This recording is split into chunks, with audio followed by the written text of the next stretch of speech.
Programa Café com Zaidan. Oferecimento GoCare Saúde. Apoio Café Colucci.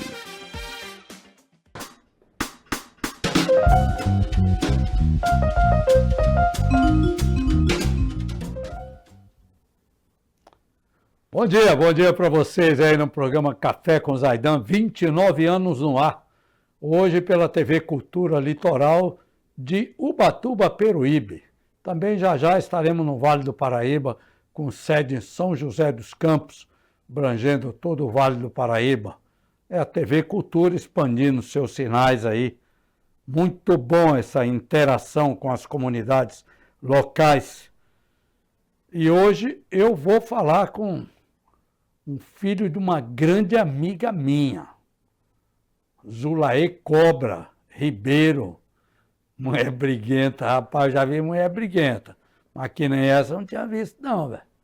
Mas foi deputada federal,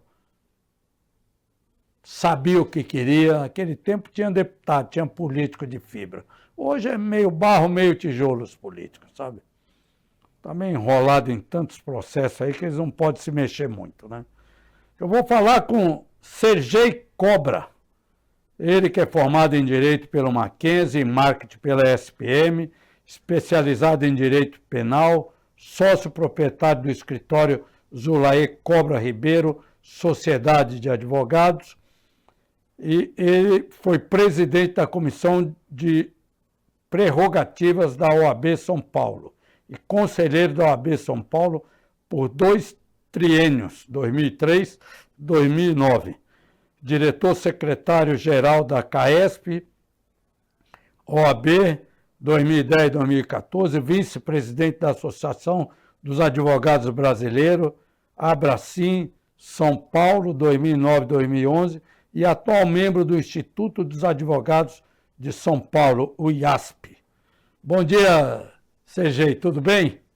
Tudo bem, meu caro, muito bom dia, Zaidan. Uma alegria falar com você, para os seus telespectadores da cultura, da TV Cultura Litoral. Você que tem uma história de luta e de transparência no jornalismo, e citou minha mãe. Realmente, de todas essas qualificações aí que você leu, essa é a maior de todas, e eu não tenho vergonha de dizer, até porque eu não tenho culpa de ter uma mãe tão boa assim, e que é a minha maior bênção de Deus. Muito obrigado pelo convite, meu caro. Obrigado, Sergei. Obrigado você estar aqui participando aqui conosco, né? Você que eu, de vez em quando, eu assisto seus comentários, suas entrevistas ali na Jovem Pan. Eu gosto muito da Jovem Pan. Tem um grande amigo lá também, que é um outro puro sangue árabe, que é o Fernando Capês. E estou sempre participando, de vez em quando eu entro lá para dar os meus pitacos também, né?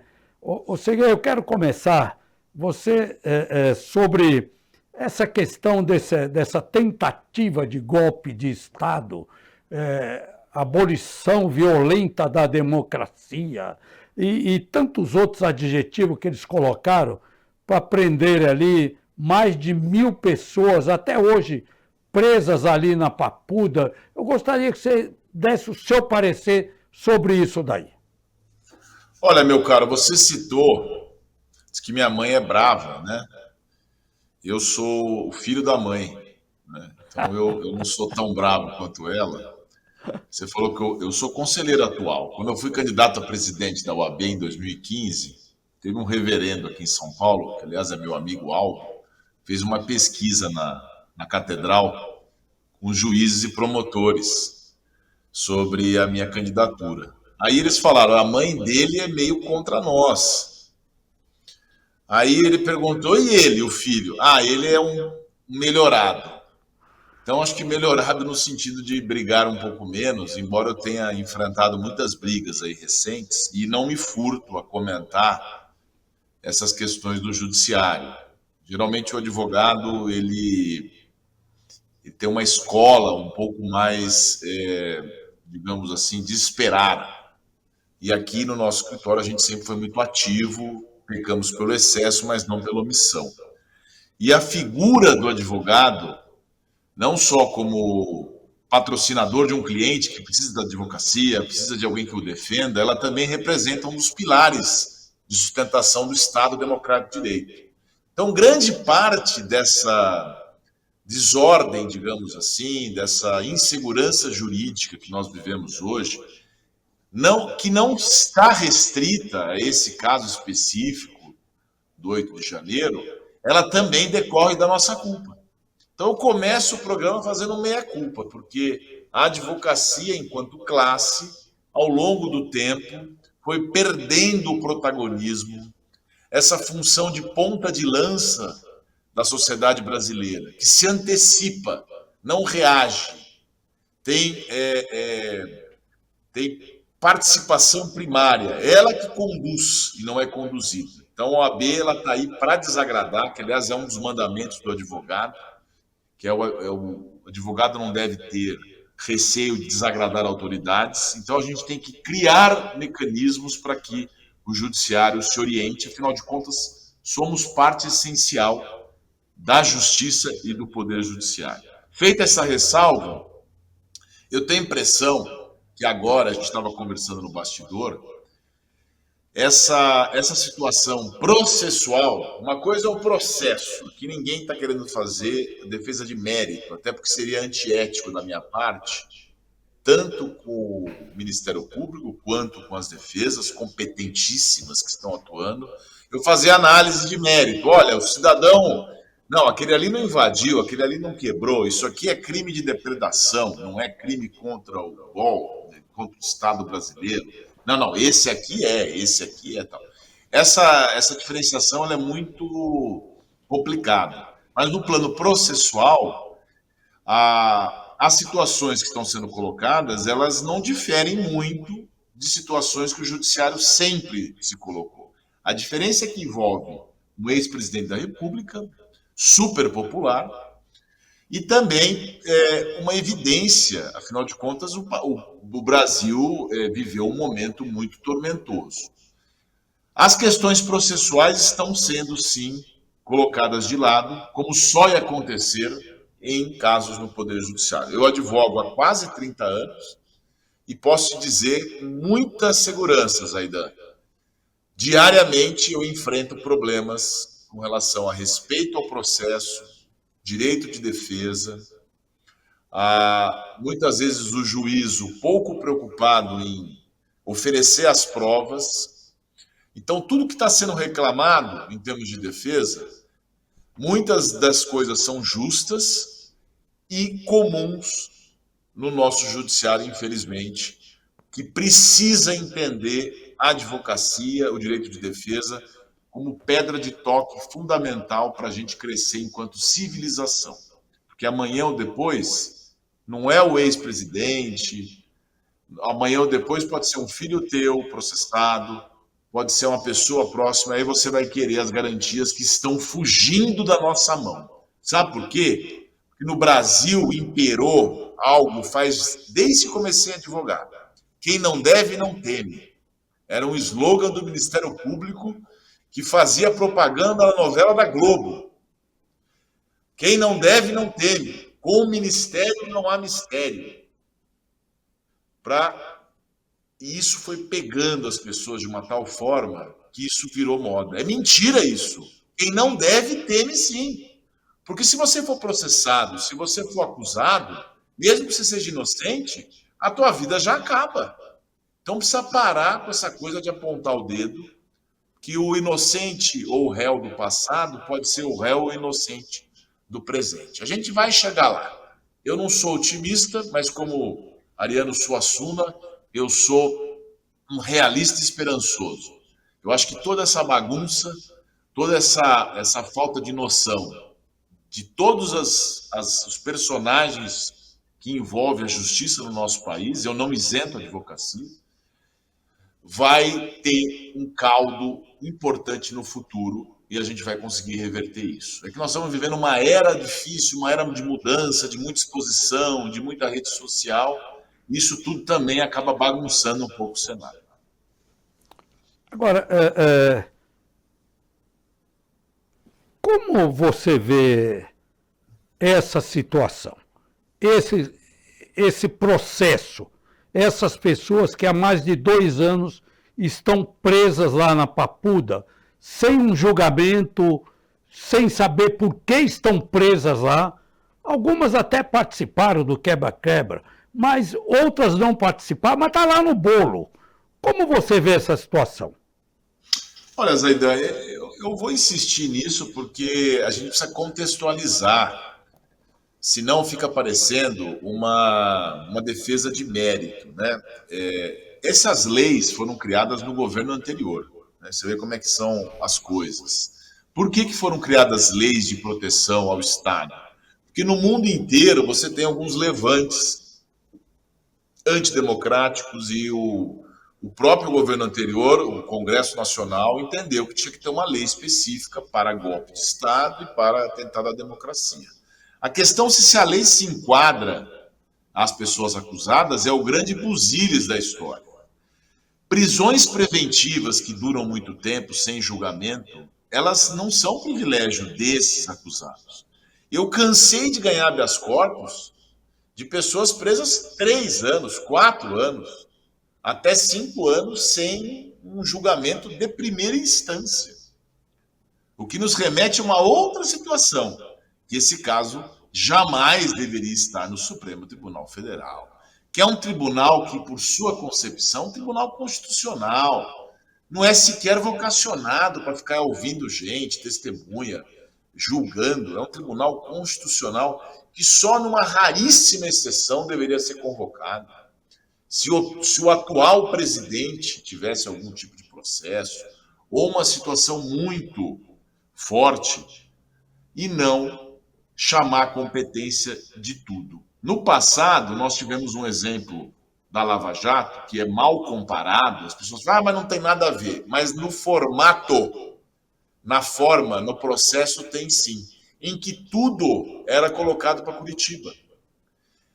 Por quê? Porque surgiu um trabalho muito, no começo, muito bem feito em termos de prova, e aí eu falo da Polícia Federal, do Brasil inteiro, que amealhou provas boas e importantes contra a corrupção no Brasil, e que depois foi dado tudo a perder por conta de questão de competência, questão de suspeição, porque tudo era para Curitiba.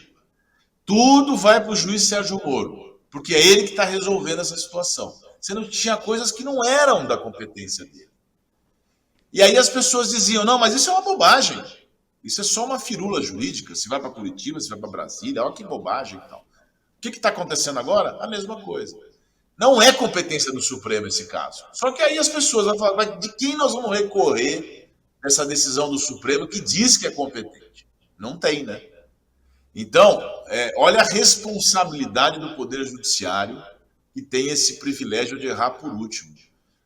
Se tivesse esse caso da primeira instância, talvez o próprio Supremo já teria revogado essas prisões que você apontou como abusivas em relação ao tempo. Prisão preventiva, o nome diz, tem que ter a prevenção de algo. Qual que é? Fugir, não responder o processo, ou então colocar em risco uma situação clara. Fora isso, tem que ficar solto. A regra no Brasil é liberdade enquanto responde ao processo. Agora, isso é respeitado? Não é. E já foi até pior do que hoje. Só que esse caso chama muita atenção e acaba sendo muito politizado também, Zé. Eu entendo que, já percebi que tua linha, né, de pensamento é uma linha mais no sentido de culpabilizá-los por conta da depredação e não pelo golpe.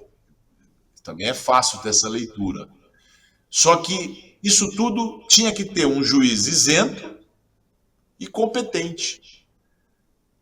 Que são duas situações que não se apresentam nesse caso, com todo o respeito ao ministro do Supremo. Ele mesmo tinha que reconhecer isso. E na ausência dele reconhecer, os pares tinham que reconhecer isso. Pra você ter uma ideia, um outro ministro para divergir disso, ele demora, ele fala, meu Deus, o senhor, por favor, não fique magoado comigo, mas olha, eu vou divergir aqui, porque eu tenho que manter a coerência. Fala de uma vez, fazer, não pode ficar aqui esse processo, e eu vou recorrer para o plenário, Seja juiz, né? O juiz também tem que ter coragem. O Raimundo Pascoal Barbosa, que foi presidente da OAB, dizia que advogado criminal, como é o caso, criminalista, tem que ter coragem. Se souber ler e escrever, ajuda. Era uma frase dele, que era... O juiz também, o juiz tem que botar para quebrar, tem que fazer as coisas.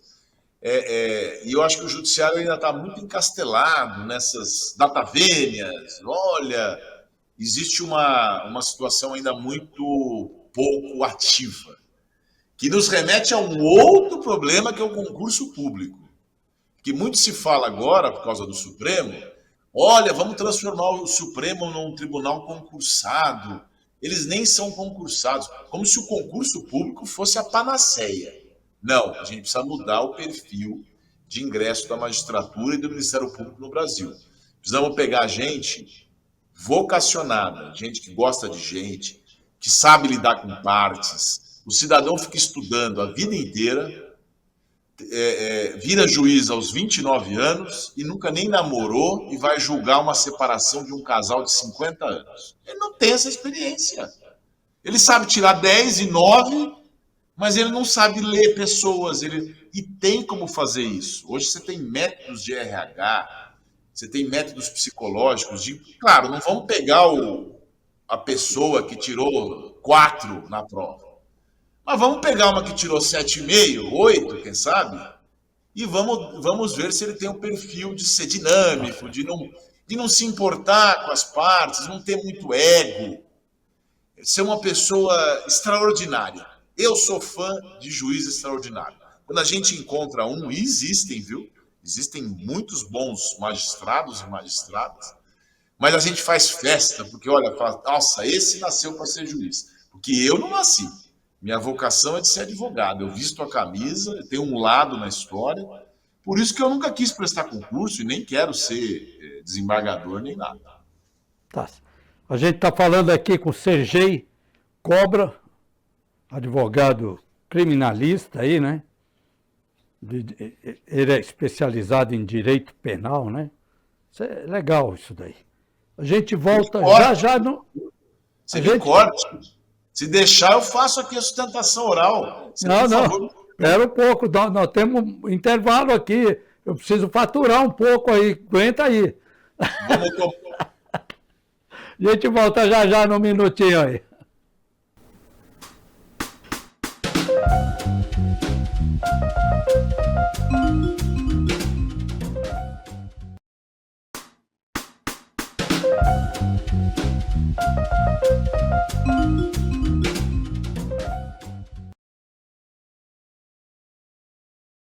Com Café com Zaidan.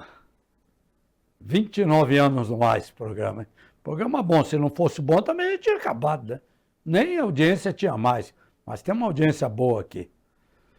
Sergei Cobra, filho de uma grande amiga minha, faz tempo que eu não a vejo, mas eu vou ligar para ela aí, vou ver se a gente toma um café lá no módulo 18, lá na Riviera. Conheci Zulaê lá. E depois tive vários contatos com ela em Brasília. Eu ia para Brasília todo mês lá.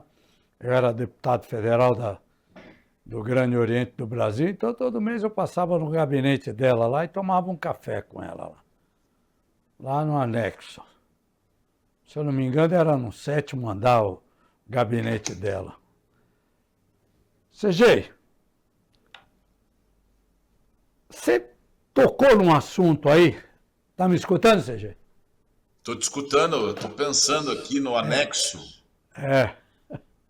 Lá no amarelinho, no anexo amarelinho. Eu frequentei muito lá também com ela. CG, você acha que o método de escolha de ministros do Supremo é o mais correto possível? Ou esses ministros do Supremo deveriam pelo menos ter exercido um cargo de juiz de primeira ou de segunda instância, ter tido uma experiência já antes de serem nomeados, porque hoje eles são nomeados, ou porque são amigos do presidente que está no poder, né? Ou porque fizeram alguma benécia. Tal. Não precisa nem ser juiz, basta ser advogado, né? Para ser ministro do Supremo, não é isso? Não, você tem razão, no aspecto da escolha, eu também defendo mudanças. Tem PEC para isso, tem projeto de emenda constitucional que tem que ser emenda. Você que foi deputado sabe, não pode ser projeto de lei, porque mexe com a Constituição. Na verdade, a Constituição fala em notável saber jurídico e ilibada reputação. São os dois requisitos para ser ministro do Supremo. Em tese, por ter notável saber jurídico, o cidadão é formado em direito, né? Senão fica complicado, ou a cidadã. Mas esses critérios, eles são muito subjetivos, são muito de interpretação. Tem gente que acha que não tem esse requisito. Para você ter uma ideia, para ser desembargador num estado, seja São Paulo, ou Minas, ou qualquer estado da federação, você tem que ter notório saber jurídico. Notório é menos que notável, né? Notório é aquele que todo mundo sabe que ele tem o conhecimento. Para ser ministro do Supremo, você tem que ter notável. É algo assim que é espetacular. Esse critério, a gente sabe que todas as nomeações, nós tivemos na história da República, acho que uma negativa ou duas na história. Todos os que são indicados acabam sendo aprovados. Porque existe muito essa sujeição, ou essa subserviência do legislativo em função do executivo. O que a gente precisa mudar na lei, na minha opinião, você tem razão. Não com relação à formação só, mas a questão da intervenção das entidades. Nós podemos ter lista, mandato. Mandato é fundamental. Não dá para um juiz ficar lá a vida inteira e você querer que ele não crie vícios. Aí você vai dizer, não, mas o juiz também é vitalício, juiz comum. Mas o juiz comum, ele anda, ele é itinerante. Ele começa em Santos, vai para São Paulo, vai para o interior, depois vai para o... Então ele não tem, embora isso nem sempre é respeitado, tá? Isso é uma outra situação que precisa ser revista. Mas o ministro do Supremo, ele começa empolgado. Vamos pegar dois exemplos práticos. O ministro Toffoli, por exemplo, entrou com 42 anos. Vai ficar até os 75, não estou dizendo nada contra ele especificamente. 33 anos lá, hein? Hã? 33 anos ele vai ficar lá. Então, eu acho que o mandato de 8 anos, como tem um senador, por exemplo, tá bom. Poxa, 8 anos, ministro do Supremo, trabalhando todo dia, fazendo fazendo votos de madrugada, porque a gente precisa ter isso, né? Aquela empolgação, aquela vibração. Eu lembro que eu ia despachar com o ministro Celso de Mello, que era do Supremo, foi um bom, para não dizer excelente ministro, e eu ia de madrugada lá, cansei de meia-noite, tomar café com ele lá, ele ficava fazendo os votos e tal. Então, mandato, lista, ou seja, oferecer ao presidente da República uma certa limitação na escolha, porque ele tem que se ater à lista, que hoje nem as listas que existem na lei o presidente é obrigado a seguir. Por exemplo, lista para procurador-geral da República, ele pode escolher um outro, e essa lista seria obrigatória. E também um pouco mais a mexer nesse processo da inquirição, da sabatina no Senado, ser menos pro forma, assim, menos chancela e mais efetivamente uma discussão. Agora, Zaidan, é lamentável também que você disse que na época da minha mãe o pessoal estava mais preparado. Você acha que o pessoal... Outro dia eu vi um senador que foi até tirar foto com influência e tal. Você acha que o pessoal tem realmente preparo jurídico? Não precisa responder. Não tem. Então, não dá para o cidadão ir lá numa sabatina e ficar perguntando se ele é a favor de coisas que não são fundamentais para um julgador. Julgabilidade, precisa respeitar a lei e a ordem jurídica e a Constituição. Não importa se ele é corintiano, se é palmeirense, se ele é católico. Essas coisas atrapalham o debate no Brasil. Eu sou cristão, mas reconheço que existe um exagero nessa questão que acaba tumultuando o processo civil e civilizatório de decisões que são técnicas. CG,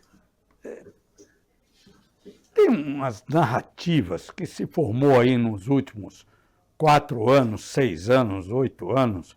Cara, uma coisa de nós contra eles, eles contra nós. Isso não é muito ruim para o Brasil?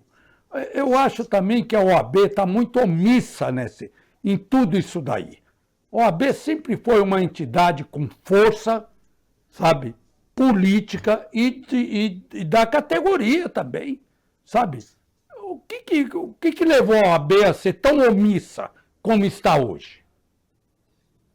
Olha, vamos por partes. Até porque eu fui candidato a presidente em São Paulo e hoje faço parte do conselho da OAB. Então também eu comecei agora, já tenho aí 4, já estamos em maio, né? Já são 5 meses em que você pode, inclusive, imputar a mim esse homicídio, se for o caso. É claro, eu entendo a OAB como uma entidade que tem uma participação política no Brasil importante, eu falei no começo do programa, que tem que ser ponta de lança da sociedade civil, ou seja, se antecipar aos temas. A OAB não consulta, ela propõe, mesmo coisas impopulares. Então, ela banca a ideia, sobretudo nas questões jurídicas e institucionais, independente da vontade popular. Aí você vai dizer, mas a política deveria ser assim também. Não é, porque depende de voto. E a OAB não tem esse mesmo instrumento. Assim como o Poder Judiciário tem que ser técnico. E nesse passo, a OAB, ao longo do tempo, falhou, sobretudo na parte de dirigentes que misturaram a questão jurídica com a questão política. Nós tivemos um presidente da OAB Federal, há pouco tempo, não agora, que queria ser ministro do Supremo. E agradava o presidente de então, eu não lembro exatamente quando foi isso, mas não faz tanto tempo assim. Então, essa mistura foi ruim e encontrou um panorama extremamente disperso das pessoas que eu nominei agora há pouco no programa, raivosas para poder condenar as outras pessoas. Então, esse nós contra eles, eu não sei quando é que começou, mas eu não sei também quando vai acabar, porque o pessoal adora e adorou e adora condenar os outros, principalmente nas mídias, nas redes sociais. Zaidan, abre agora as redes sociais e o Twitter. É xingamento o dia inteiro. Não há nenhuma outra situação que não xingamento. Você pode perceber isso.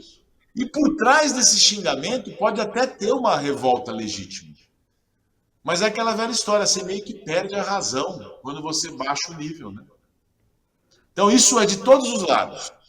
Eu não sei quem começou isso, mas a gente precisa terminar. Olha o cafezinho aí, ó, pra gente tomar. Precisa tomar um café para dar uma relaxada aí. Tá aqui, ó, café com Zaidão. Você sabe que você citou o governador Mário Covas, porque, afinal de contas, o seu programa tem 29 anos, é o tempo que eu tenho de advocacia.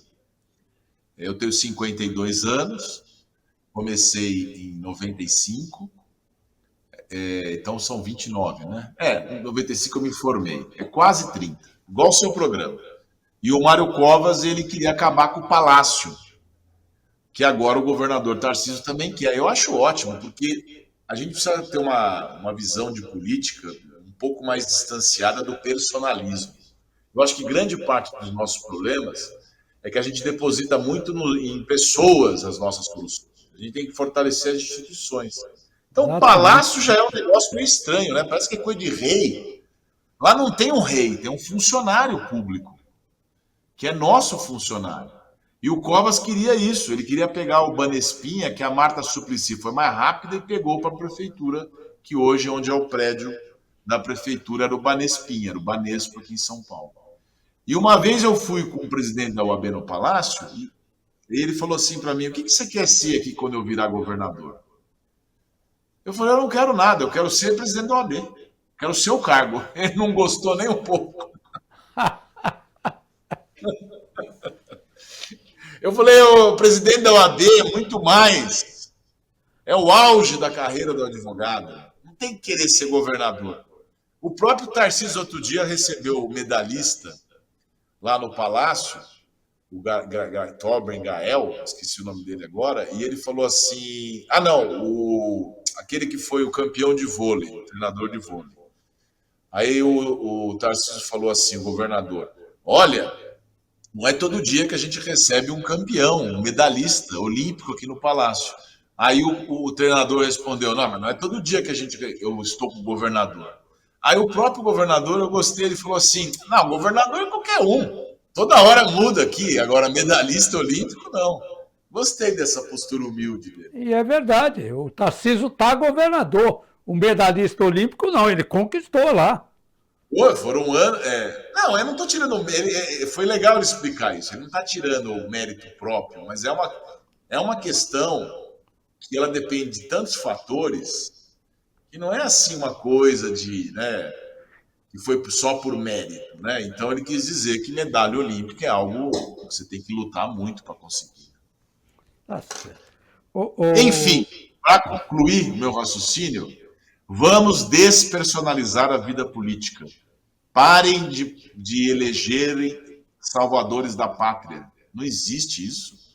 Isso é o tempo do Dom Sebastião.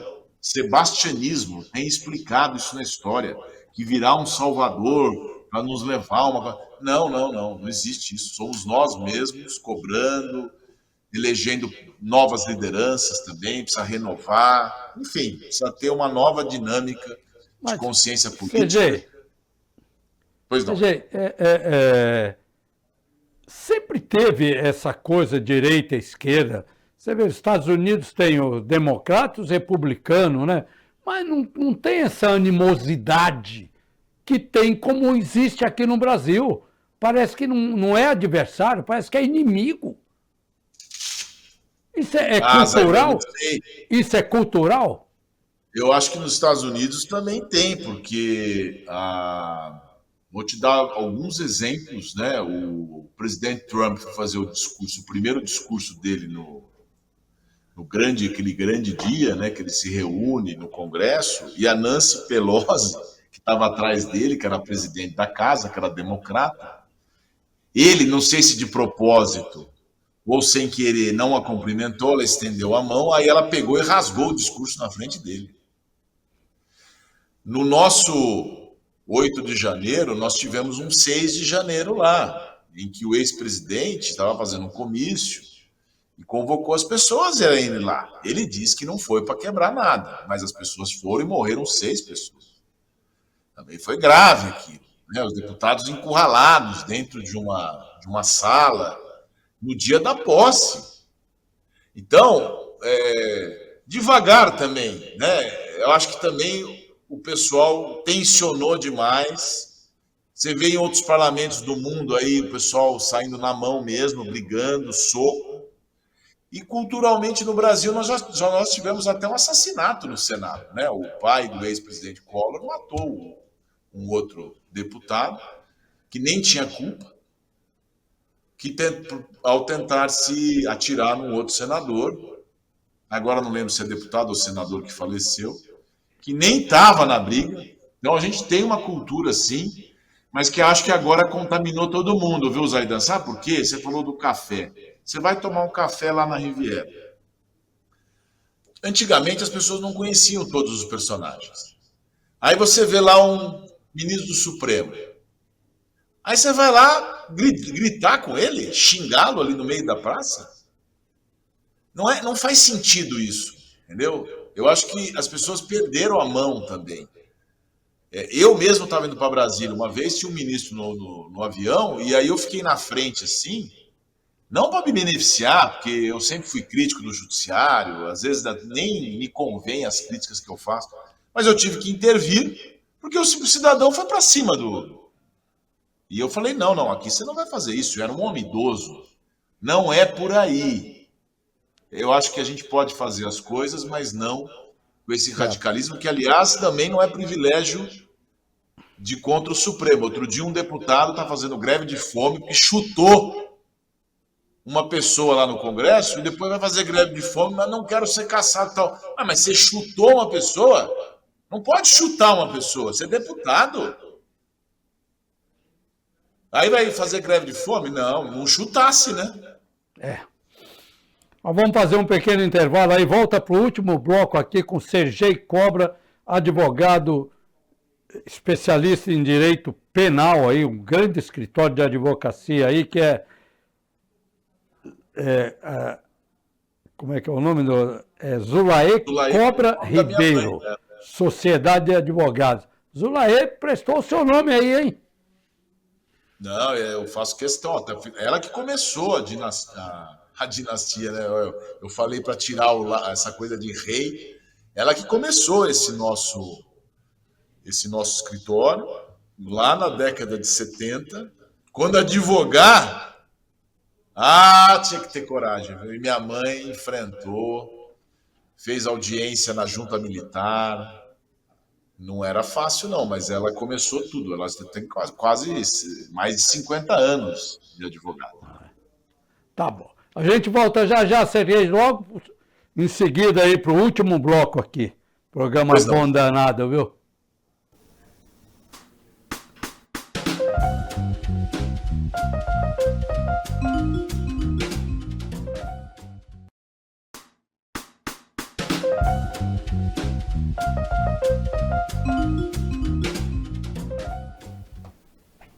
De volta aqui o Café com Zaidan aí, ó.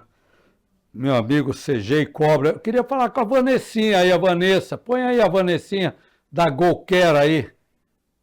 O melhor plano de saúde do litoral paulista. Põe aí, Thiago. Eu sou de Santos e santista de verdade tem orgulho em dizer que é daqui. Eu sou de Santos e é claro que eu cuido da minha saúde. Por isso, meu plano de saúde é GoCare. Eu posso ser atendida nos melhores hospitais. Gostou da novidade? Vem ser GoCare. Tá aí a Vanessinha. GoCare, um grande plano de saúde aí, expandindo. Já tem novidade aí. Aguarda aí que vai vir novidade aí com a GoCare.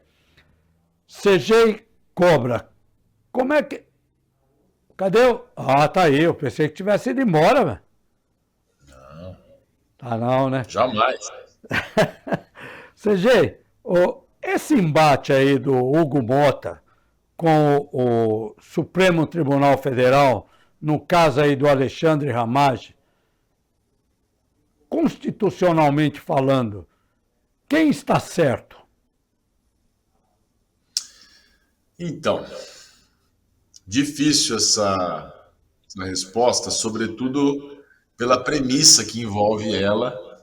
Eu disse no início do programa e volto a repetir. Esse caso não deveria estar no Supremo, porque a prevenção que o deputado Ramage geraria, ela não existe. Ela não existe por uma série de fatores. Até porque os atos... Olha só como é complicado quando você começa a abrir mão de constitucionalidades. Se era verdade que anteriormente a posse dele, a situação do suposto envolvimento dele gerou a prevenção, com essa queda declarada pelo próprio Supremo, no sentido de que não, só vamos investigar os atos depois da posse. Então, você elimina o envolvimento dos outros acusados que estavam antes da posse. Então, é tudo muito assim, vamos dar é tipo o puxadinho, né? Vamos dar um puxadinho para a gente adaptar a Constituição àquilo que a gente quer. E volto a dizer, não é de hoje isso, hein? A advocacia perdeu vários pontos do seu estatuto, e eu estava lá no Supremo, na votação, e eu vi vários ministros dizendo, não, o advogado tem que... Eles decidiram no Congresso que o advogado sustenta depois do voto do desembargador. Não, mas isso é uma ofensa ao desembargador, ele tem que O advogado ele não pode ficar ouvindo o que o relator vai votar. É a melhor exegese do legislador, porque aí a gente economizaria tempo, dinheiro, desgaste. Você ouve o desembargador falando e depois você resolve se sustenta ou não. Mas o Supremo tirou isso da lei, dizendo que era inconstitucional, porque o desembargador era mais importante. Então, essas interpretações pessoais são muito ruins para o Estado de Direito. Ministério Público. A Constituição diz, a prerrogativa é da polícia de investigar. Ah, mas a polícia tem problemas. Então vamos dizer que o Ministério Público pode investigar, mesmo que a Constituição diga expressamente que não pode. Então, sabe, Zaidan, cansa isso, viu? Cansa, mas a gente não pode desistir.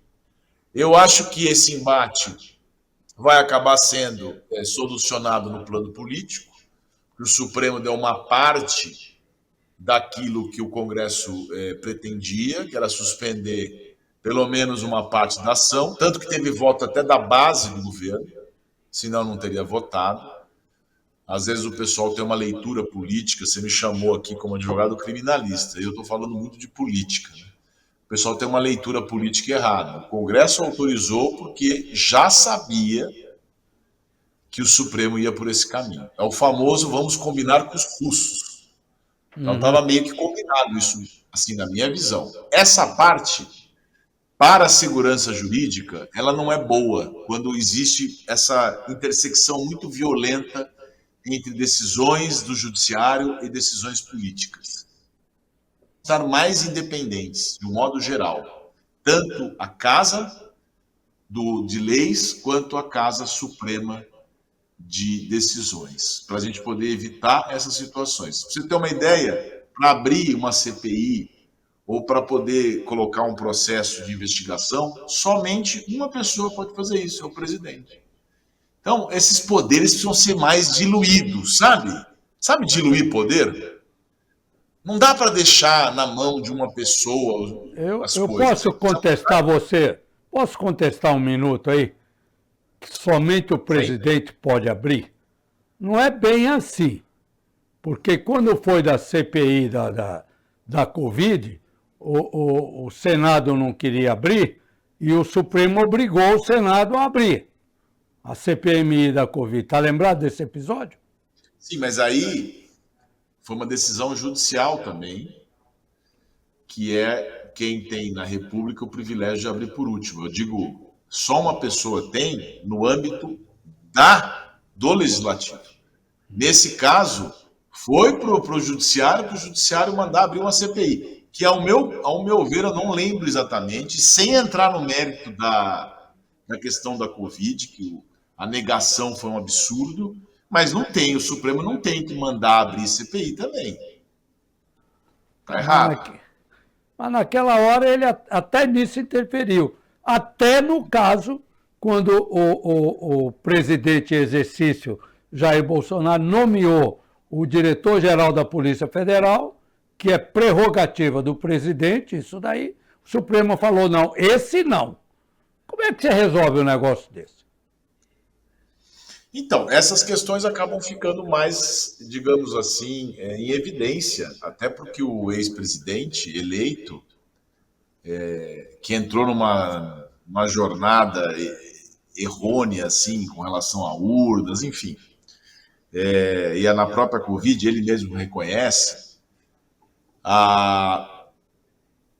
o fato dele ser muito popular e muito querido acaba tendo essa dimensão. Mas assim, a gente tem que ter coragem de dizer, está errado. O Supremo não pode interferir numa nomeação política, por mais equivocada que ela esteja. Isso é um princípio meio que basilar. Mas aí você vai falar para isso para quem? Você vai reclamar com quem? O Papa? Não tem jeito. Não tem como recorrer do Supremo. Caso... Quem é que... Eu te pergunto uma coisa, assim, para a gente ser bem didático. Quem é que fiscaliza ou tem algum tipo de ingerência sobre os atos do Supremo? Ninguém, na parte jurisdicional. Na parte funcional, que é quanto tempo fica com o processo, que horas chega, que horas que vai embora, também não tem, porque eles se disseram não afeitos ao controle do CNJ.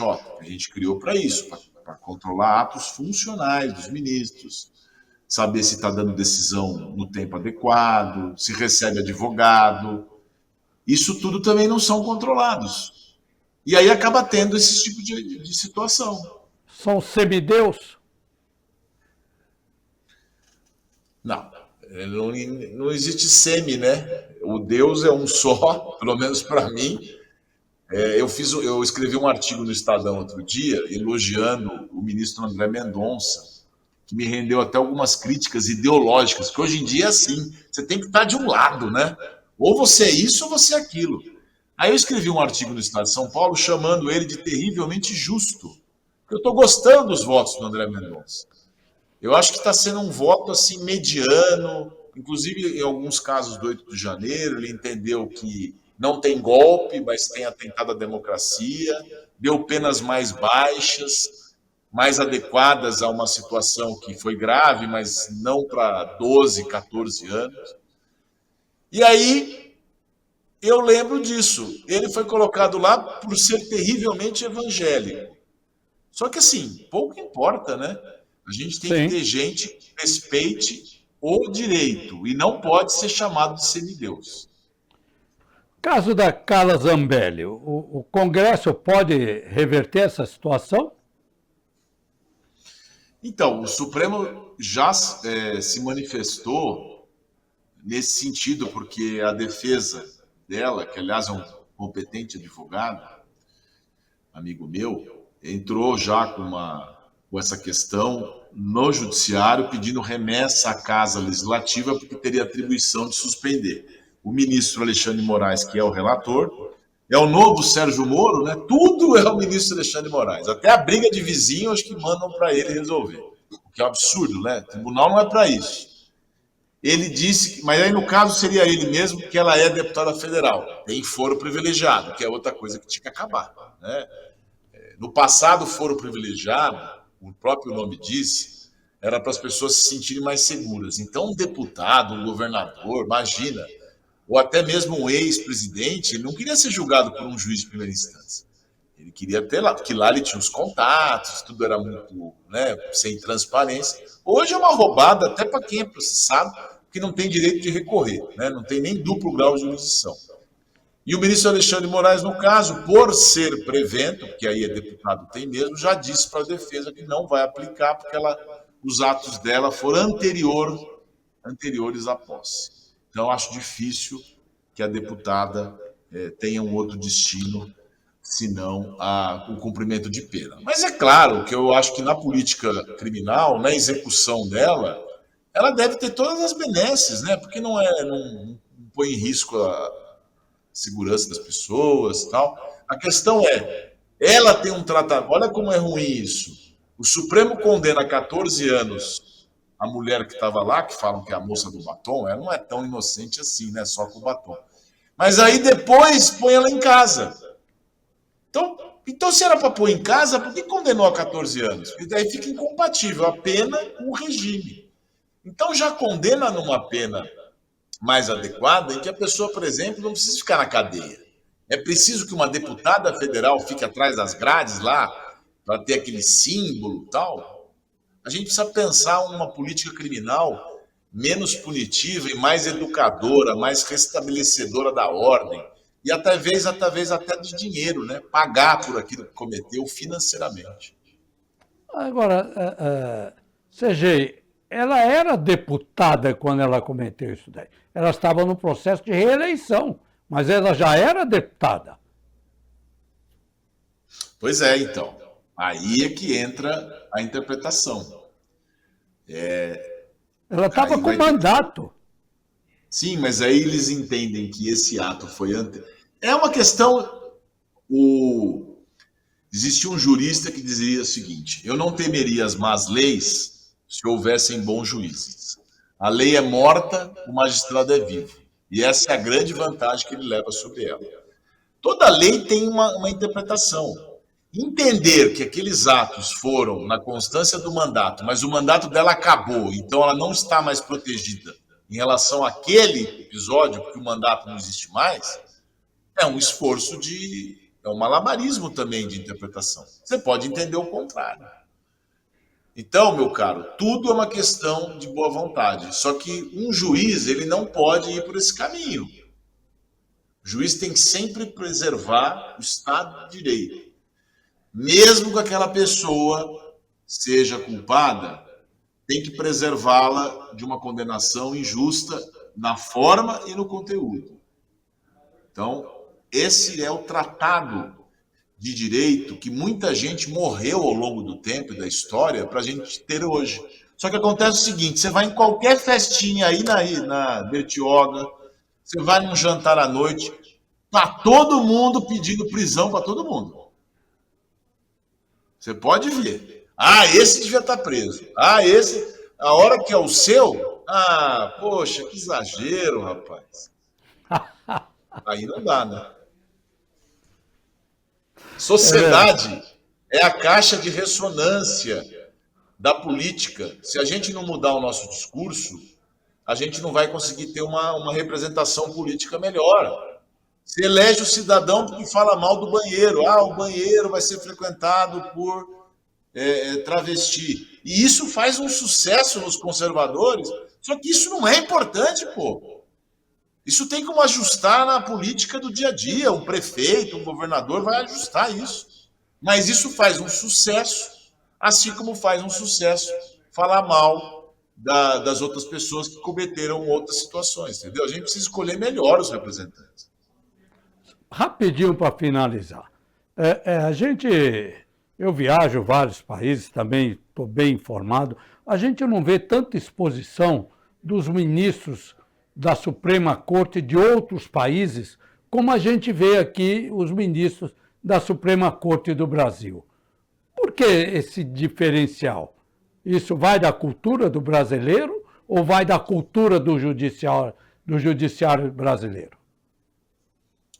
Olha, são dois aspectos aí. Primeiro que o engajamento do Brasil na rede social é violento, né? É um dos maiores do mundo. O engajamento que eu falo não é em número absoluto, e sim relativo, de participação. Pra você ter uma ideia, tem um ator americano que fez um seriado, esqueci o nome, é um ator americano que tem um seriado que ele foi num programa de televisão lá nos Estados Unidos. Eu não entendo por que os brasileiros os brasileiros gostaram de mandar mensagens para ele, entopem a caixa dele lá de rede social, porque gostam de brincar com isso. Então a participação nossa é muito grande. Olha o Oscar.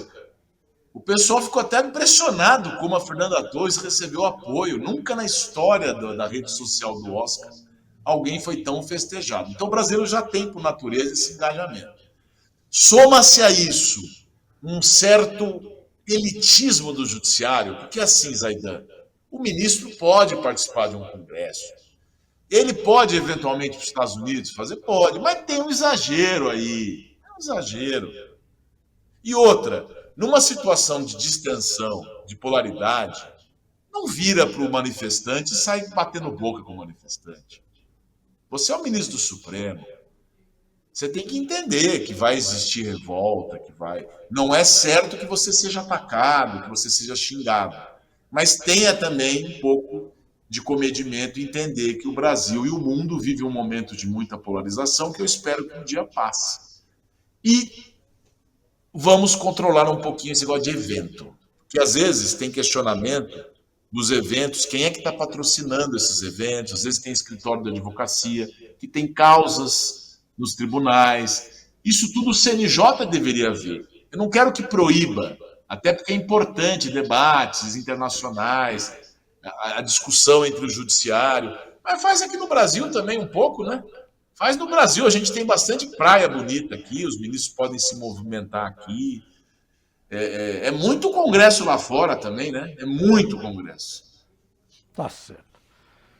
Serguei, muito obrigado pela sua participação, muito bom. Vou te fazer um convite.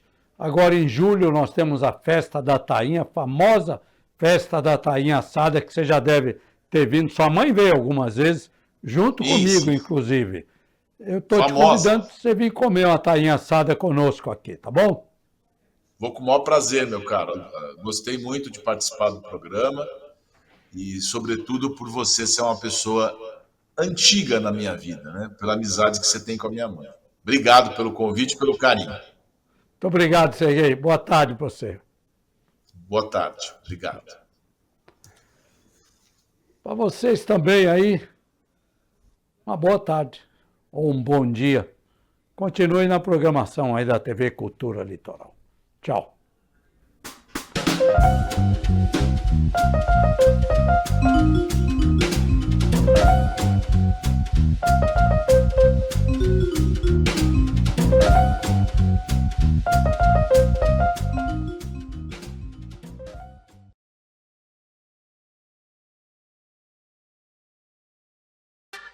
Programa Café com Zaidan. Oferecimento Golcare Saúde. Apoio Café Colucci.